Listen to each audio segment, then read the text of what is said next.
Vice President at New America, Kevin Carey, has a recent article in Slate magazine that addresses the holes in Biden's student debt forgiveness plan. And he joins us now to discuss his own comprehensive plan for taming the student debt monster once and for all. Kevin, we're so glad to have you join the show today. Great to be here. Yeah, thanks for being here. So let's get right into it. What do you perceive as the problems with what Biden is doing, and what would you like to do differently? Well, the Biden plan is going to do a great job of helping millions of people who have student loans now. But it doesn't do anything to prevent future people from running into the same kinds of problems. And so if we don't change anything else, currently there's about $1.6 trillion, I should say, $1.6 trillion in outstanding federal loans. If we say we wipe away 500 million of those, which is about what the Biden plan would do. Billion, 500 billion. Yes. Exactly. We'll be back at that level in about 4.5 years. So whoever wins the 2024 presidential election will also have $1.6 trillion in outstanding loans to deal with if we don't change anything else about the system. Yeah, and I think that's a huge problem. That's been one of my major criticisms of doing this kind of one-off forgiveness program, especially when when Biden himself and others talk about how trapped in misery and debt these students are, and but we're not changing we're still doing the system where they borrow all this money that we all suspect has an inflationary effect on tuition prices, everything else. So what should be done? Well, I think we need to. The plan that I outlined in the Slate article basically has three parts.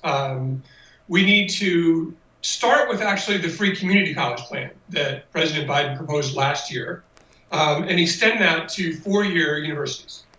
So provide a direct federal subsidy of, say, $10,000 per student to any public or private nonprofit college that agrees to adopt what I would say is not free for everybody, but a very affordable tuition schedule, free for any family with a household income at the median or below, and up to maybe $5,000, not that much money for people above that. So everyone has an affordable public option for higher education.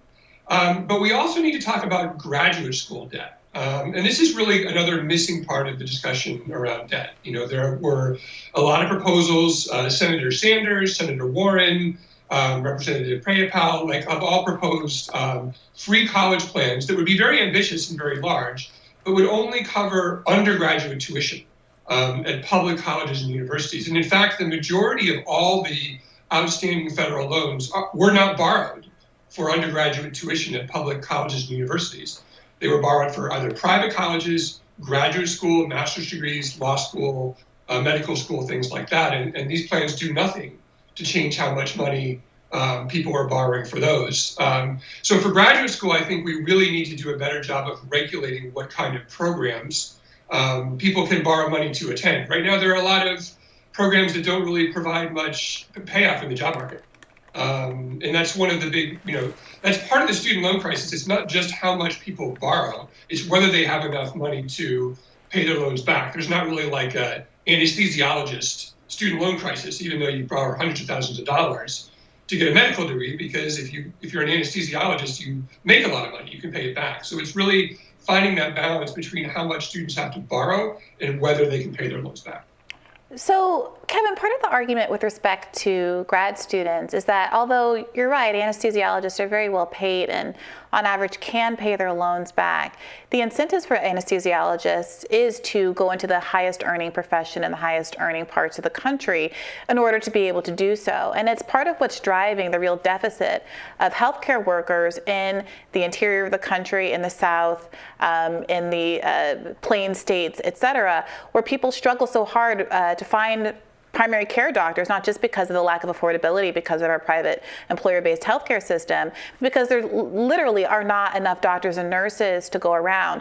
So that's one piece of the pie. But I want to get back to the core argument, because in your article you acknowledge that Bernie Sanders did have a plan, and there's a bill introduced that people could vote for if they wanted to reform the system in similar ways as you described. He has a different mechanism. He would make all public colleges and universities tuition free, along with all vocational schools, and fund it using a popular and small tax on speculative trading. But at the end of the day, as much as I support that, and I obviously worked for and voted for Bernie Sanders and have been a long advocate of those kinds of policies, we don't have the congressional consensus to actually pass some of that. So why take this moment to do you see yourself as arguing against one of the few policies that Joe Biden can enact via executive order, when really it's not a zero-sum game? I think people absolutely should be advocating for substantive reform, but does that preclude an advocacy for student debt cancellation? No, I'm not advocating against student debt cancellation. Nothing in the article says that at all. I'm just saying I don't think mass debt cancellation is the best way to make college affordable. It's kind of depends on who's in the White House. It depends on whether the federal courts allow this to happen. There was a lawsuit filed yesterday. We'll see if the person has standing to really file this lawsuit. But the Supreme Court has recently taken a pretty aggressive view about federal agencies broadly interpreting, sort of finding new powers in their mandates, which I think, this debt cancellation is based on the HEROES Act, which is tied to natural disasters. But who knows? The Supreme Court has done all kinds of wacky things.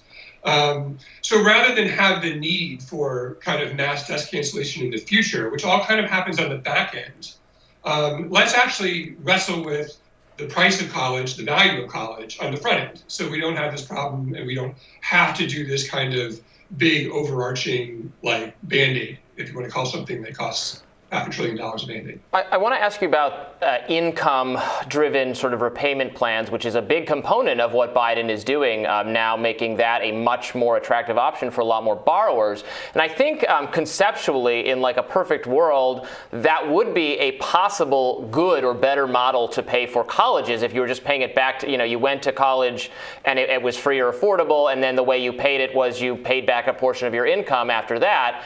But the way we're doing this is, the college can charge whatever they want. Government gives you massive loan from, on behalf of the taxpayers. So the government just pockets that money. And then if you're going to pay back a part of your income, well, it won't be, there's every incentive to kind of bilk the public if it's with that indirect mechanism of the loan. And I'm really worried about that. So, what do you make of fixing the kind of income derived, which again, I think could be made into a really good system for paying for college, but will utterly break it, as far as I can tell, without some limitation on how much colleges and universities that allow the loan program, some limitation on how much they can charge, frankly, for credits. Yeah, so we have an income-driven loan payment system now. It's been in place since the Bush administration. And in fact, over the 5 years, there's actually now a lot more money being paid back through income-driven payment plans than through the standard 10-year just flat payment every month plan that used to be the way people paid loans back. The problem is those income-driven plans, often people are paying less than their principal, and so interest starts to accumulate and capitalize. People see their balances going up over time. Now, the way it's supposed to work is that after 10 or 20 years, you can have the balance forgiven, so you never really pay all that interest. And particularly for public service workers that Brianovich is talking about, people who say go into a nonprofit work, less paid work, a 10-year forgiveness plan coupled with an income-driven payment can be a big subsidy. The problem is that the public service plan didn't work for the first few years that it was in operation. Almost all people who applied for it had their applications rejected. Mm-hmm. The Biden administration is doing a lot right now to fix that. Public service announcement to anyone watching this: if you want to apply for a waiver, if you think that you are owed public service, the deadline for applying is the end of October. So get your application in, because it's going to be easier to get that public service loan forgiveness between now and the end of the month. But this also goes to another thing you talked about. There are no price controls in the system at the federal level at all. States control the prices of the state institutions. The federal government does not. And there are going to need to be price controls. And people need to understand that the industry that's going to fight against that is going to be the higher education industry. We think about all the struggles we've gone through over, decades and decades in this country to provide low-cost healthcare. Who was against that? Who was against Medicaid? Who was against all these things? The American Medical Association, right? I mean, a lot of these industries, what they want is lots of government subsidies on the front end and then no price controls on the back end. So I think a lot of the student loan advocates, who again, I applaud them for what is really a victory on behalf of millions of people who needed relief. That was about pressing their allies in the White House to do the right thing. They are now going to have to understand that the principal obstacle to long-term reform might be their own alma mater. It might be institutions that they actually have a lot of good feelings about, but their lobbyists are going to be here in DC, and they are not going to want to see their ability to charge higher prices curtailed. So we're going to have to get ready to have that fight. I wouldn't worry too much about some of those positive feelings. I think years of paying back student loans has made many of us sour on our alma maters. But I really appreciate you coming and talking to us today, Kevin. This has been really informative. Thanks for having me. We'll have more Rising for you right after this.